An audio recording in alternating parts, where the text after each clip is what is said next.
Have you experienced the night market, nightlife culture in Taiwan? I have, yeah. Fortunately, there was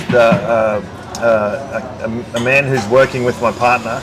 He has been here for 8 months, and he has been showing us all the different things around Taipei. And we certainly went to the night markets.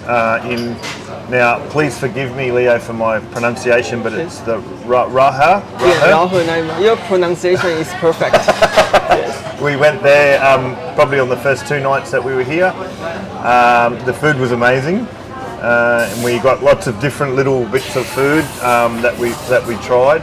And then we've been to the Dongmen markets for fruit and vegetables as well. We go there on a Sunday and get our. I really like the mangoes here, and the bananas are really good here. And then so we go and get fruit and vegetable from. So how about in Australia? What do people normally do at night? Are there night markets culture as well? So it all depends on different cultural groups, but those sort of things, they tend to be like a special event. Like they will have those, but it'll be like maybe not every night. It'll be like maybe on a weekend, and they'll have different type of markets. And sometimes there'll be food markets, and sometimes there'll be markets for like, you know, to buy clothes, and sometimes there'll be local markets where people make their own things. So there's all different types, but they don't happen every night. They happen kind of like for special events and stuff like that. But there's different, like I said before, there's different parts of Sydney where there's like, you know, lots of Indian people, lots of Chinese people, so they would have their own little market stalls sometimes, but nothing like in Taipei. It's different here. Yeah. So, and in Taiwan, do you normally cook or do you eat out? Here, at the moment, we've mainly been eating out. You asked me before about any culture shock, and one of the things I've noticed here is that not all the houses have a full oven for cooking. Some just have the stovetop, and our where we are staying, it's that. So we were told that the culture here is very much eating out a lot, and then not so much cooking at home. It's so inexpensive here. There's lots of little stalls where you can maybe buy like a dumplings or I really like the breakfast shops with the like little pancakes that you have here, and they're very inexpensive and they're very delicious. So yeah, we've been doing a lot of that. So in Australia we probably cook more at home in Australia. So which lifestyle do you prefer? I mean, this is good for like to try something different, and I don't like cooking. I'm not very good at it, and I don't enjoy it. So I like if it's in Australia, it's too expensive to eat out all the time. But yeah, I think for the experience of living here for 1 year, I think it's a nice change, and you don't have to worry because you can just. It's where we live in. That we live in the Dan district off Dan Road. And there's lots of options, very convenient. Yeah. So maybe do you have any suggestions for Taiwanese people? A lot of them, they want to maybe do working holiday or travel to Australia.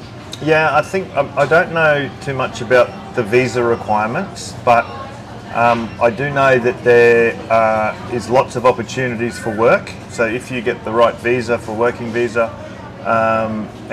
or you want to study, I think there's lots of opportunities. There's lots of jobs in certain sectors like hospitality and all the what they call the helping industry. So like we have a big like working in disability services or aged care services. Nursing can do like fruit picking over the summer. There's lots of farms.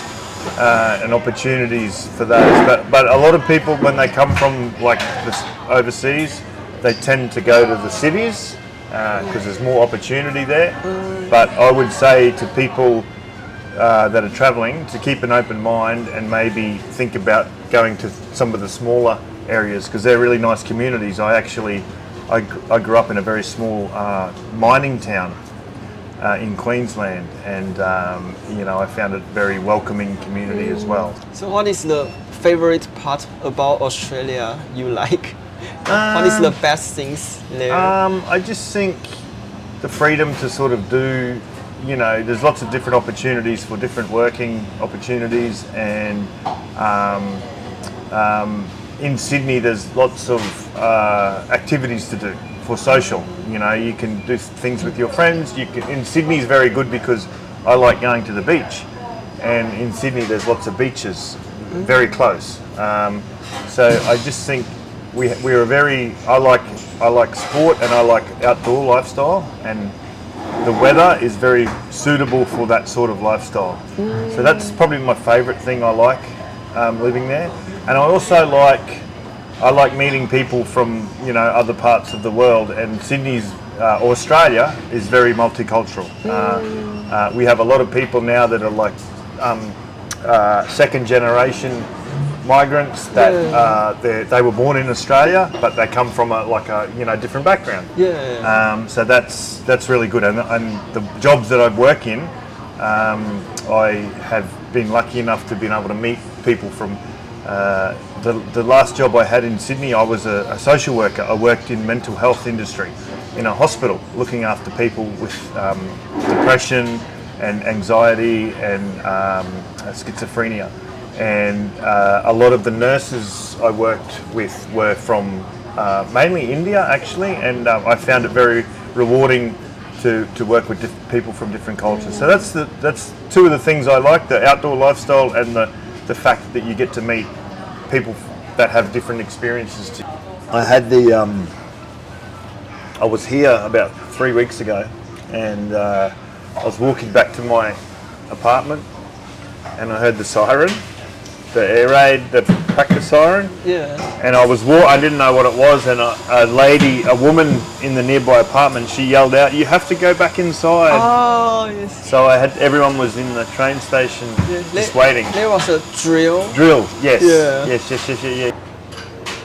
So maybe for Westerners, and locals, or I don't know, how do foreigners look about Taiwan? Like, do you feel it's maybe a little bit not safe living here? Oh no, not at all. It's very safe. I feel more safe here than I do in Sydney. I have had no worries about safety, and I mean, everyone's so polite here, and it's so clean as well. I found that a big difference as well. In Sydney, there's areas of Sydney where maybe there's more rubbish around, or it's not it's a bit dirty, but here everyone seems to do the right thing in terms of like picking up rubbish, and everyone seems to follow the rules here. Yes, exactly. Sometimes in Sydney, not every time that people follow the rules. People maybe get angry in public or something like that, or we do have crime. I'm sure there's crime here, but you don't really see it, And one of the other things I've noticed in Taiwan